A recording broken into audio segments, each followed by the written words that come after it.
Imagine Guinness producing a fruit smoothie. Imagine Doc Martens producing a stiletto.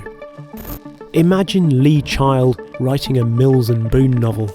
Well, this is just such a departure from the norm, because Lotus is producing an SUV. It's called the Eletre. That's without a C, because this is not a Buick. It means coming to life in Hungarian. And yeah, it really is quite a departure for Lotus.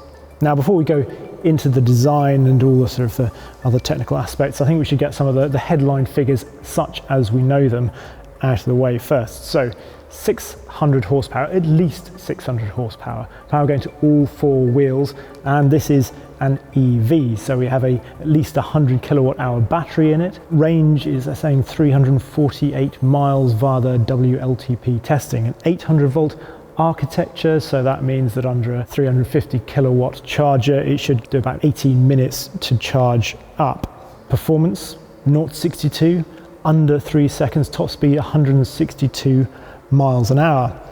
Air suspension with adaptive dampers on it. Then as options you can also get things like rear wheel steer and e-diff that will enable torque vectoring, and the electric anti-roll system, which seems to be sort of de rigueur obviously for something this big. It's going to weigh, we don't know, but it will be over 2 tons. Price, again, we don't know, but it's going to be under £100,000. Now, let's give you some dimensions so you can get a bit more of a handle on what this is. The Eletre is 5.1 metres from front to rear bumper, which is fractionally longer than a new Range Rover. However, at 1.63 metres tall, it is about the same height as a Porsche Macan. It's 2.13 metres wide with the cameras fitted to this car, or an extra 10 centimetres wider with conventional mirrors, which is almost identical to a Lamborghini Huracan. In fact, the whole car is almost identical in its overall measurements to another Lamborghini. So it is a big car, there is no getting away from that. I think the real point of differentiation compared to other SUVs is that it's obviously that bit lower than things like a Range Rover. And in some respects, I think the design they've got here in terms of this black roof, which we've obviously seen on sports cars. I remember Ferrari doing it on sort of their V8s quite a lot. Apparently very popular in America, having that sort of black roof compared to a different main body colour. And it's obviously designed to make the car look lower overall. I'm not entirely sure if that works with this, because obviously you've got a lot of colour below it, so in some ways it sort of accentuates the big deep sides and the big doors on the body. But anyway, overall, generally, it obviously is that bit lower, so it doesn't have quite the same usual look of an SUV.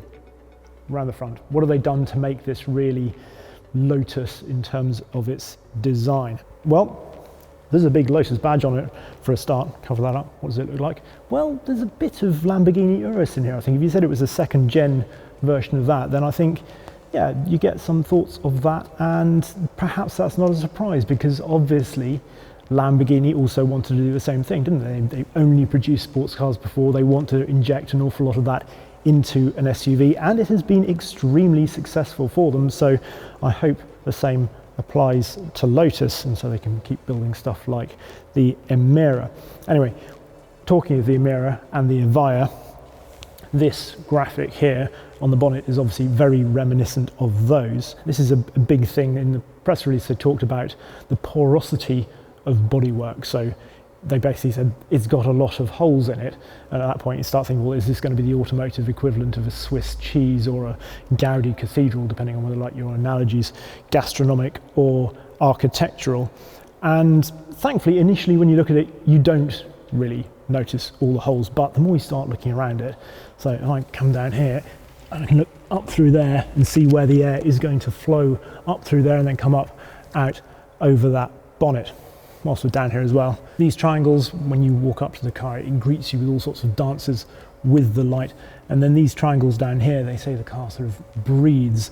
And obviously it's all part of the aerodynamics and also help with cooling, because the batteries need cooling. So either air in there when you need it or not if you want it to be as slippery as possible. As we move up down here, then we've got another great hole looking through there. You can see the front tyre through there, 23-inch wheels on this. And actually they're not on this because this is obviously a model, but it will have ceramic composite brakes on it as standard. Carbon fibre, so a lot of what probably looks like black from a distance is actually carbon fibre on this. So you've got mostly aluminium, but there's things like that carbon fibre in the wheel arch there, carbon fibre in the wing mirror, except it's not a mirror, it's a camera. We'll come back to that in a second. Charging port, both sides, and they've purposely put them up at the front rather than down at the rear in order to keep the amount of cabling within the car as short as possible and therefore reduce weight. There is a lot of talk in the press pack about trying to reduce weight as much as possible, and it is admirable because obviously Lotus is known for lightweight, and obviously this overall is not lightweight. It can't be because it has 100 kilowatt hour batteries in a skateboard architecture, down low, fair enough, exactly, to help handling. It's got big wheels, all those things, but they're trying, there we go. Anyway, let's talk about cameras. The Eletre has LiDAR, so here, up here, and here, not to be confused with the 360 cameras which are here, and also on the roof back there. LiDAR stands for light detection and ranging, so it's a light version of radar effectively. And what it does is it creates a 3D map of the world by firing light out, and then it comes back and it times it in between and creates a digital map of the world around it. They've been using it from the air to sort of map the Earth for years and years. And you might know that there's been a bit of a spat between, sort of LiDAR versus Elon Musk, who says that, no, you shouldn't use LiDAR at all, you should use cameras because, they're cheaper and they're going to be ultimately better. So Tesla doesn't have this system, but quite a lot of other people think LiDAR is the way to go for autonomous driving, because this will be able to do up to level 4 autonomy. It seems extraordinary, doesn't it? Lotus for the drivers, and yet we're talking about autonomous driving. But there we go. It does all look fairly impressive. In terms of design, let's put these away and talk about the rest of the side of the car and move down towards the rear. I should actually point out on these wheels, these bits in here are carbon fibre as well.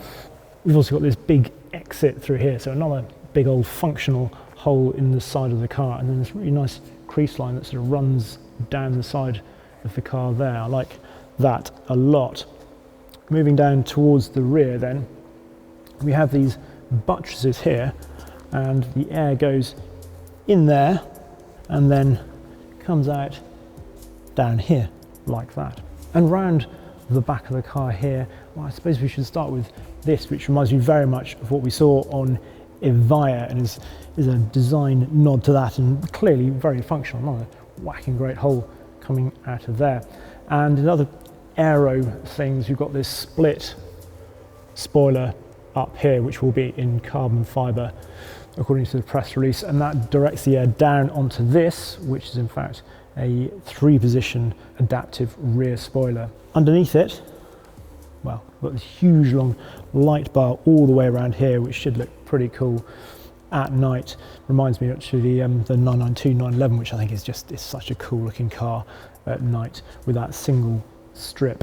And this will change colour, so they're still sort of toying with it. It obviously incorporates the sort of indicators, but you can change colours, so it could be green to show that it's fully charged, or orange, so it's sort of depleted or whatever, and that will be part of the sort of the welcome, the dynamic welcome as you walk up to the vehicle. Now, inside here we've got a boot of 400 litres of luggage capacity. There's also one in the front for about sort of 77 litres, where I think they suggest you keep the cables for charging and that sort of thing. Why don't you talk about 400 litres of luggage space in a Lotus? It's mad, isn't it? And up on the top there, so it's hidden here, I think it will probably be fixed on the final version, is another one of those LiDAR cameras. And actually coming back to that as well, you'll get an app on your phone, so this will be able to do over the air updates and things like that, and that'll be linked to this car. And one of the things you can do with LiDAR as well is you can call your car, so it could be parked somewhere in the car park and you can tell it to come to you, and autonomously it should be able to do that, which is, very sci-fi, isn't it?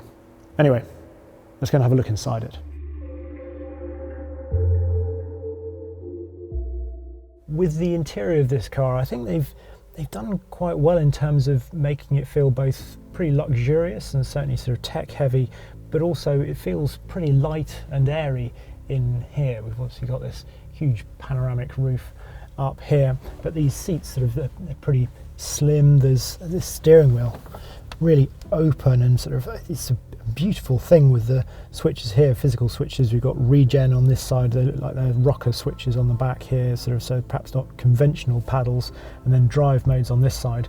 Drive modes, I think we've got range, tour, sport, off-road and individual, from what I can remember. Elsewhere, obviously, we've got huge touchscreen here, so 15.1 inch OLED touchscreen in the middle, and then we've got this bar, these sort of two screens, this 30mm deep bar that runs across, so the passenger gets some information over there, which I think will be mainly sort of infotainment and sort of HVAC and things like that, with obviously then more range and speed here. As a driver, you still get a head-up display with augmented reality as well, and that comes as standard. Somewhere in here as well there will be a driver camera, so looking back at me in this case, tracking my eye movements and things like that. So if I'm not looking at the side camera display screens down here, they will dim to sort of 50% brightness so as not to distract.